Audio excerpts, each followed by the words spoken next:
Daniel didn't understand what was happening. This wasn't like the fun games he played with his classmates at school. It felt wrong. Confusing. At just 10 years old, Daniel was a bubbly and bright primary school pupil who loved two things more than anything: playing football and flipping through his favorite adventure books. During school hours, Daniel was always surrounded by friends, laughter, and energy. But once the school bus dropped him off at 3 p.m., the excitement faded. His house stood still, empty.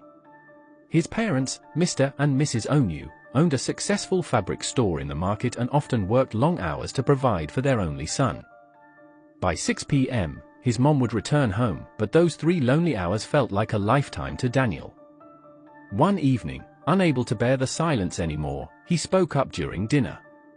"I don't like being alone after school," he said softly, his eyes downcast. His mother paused, putting her spoon down. "I know, sweetheart," she said, gently rubbing his hand. "We're trying our best to make ends meet. It's just for a little while longer." Daniel understood, or at least he tried to. But deep inside, he wished they didn't have to work so hard just to make him feel safe. A few days later, Mrs. Onyu found a solution. "Daniel," she said with a smile, "you'll be staying with our neighbor, Miss Tola, until I come back from work." Miss Tola was a familiar face, a cheerful young woman in her late 20s who lived alone in the flat next door. She often waved at Daniel and even slipped him sweets now and then. The owners trusted her completely. "Okay, Mum," Daniel nodded. He didn't see any reason to worry. Miss Tola had always been nice. From that day on, Daniel spent his afternoons at her place. Her home was cozy and smelled of vanilla. The first few days were fun. She always welcomed him warmly, asked how school was, served him snacks, and let him watch cartoons. Over time, she even helped him with homework and laughed at his silly jokes. She seemed like the big sister he never had.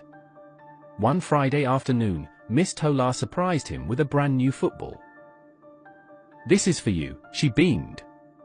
"You're like the little brother I never had." Daniel's heart swelled. "Thank you, Miss Tola," he said, hugging the ball tightly. But then, something changed. The following week, right after his homework, she sat unusually close to him on the couch. "Daniel," she said softly, "let's play a special game today. It's just for us. But you can't tell anybody, okay?" Daniel frowned slightly. "What kind of game?" "You'll see. It's fun, I promise," she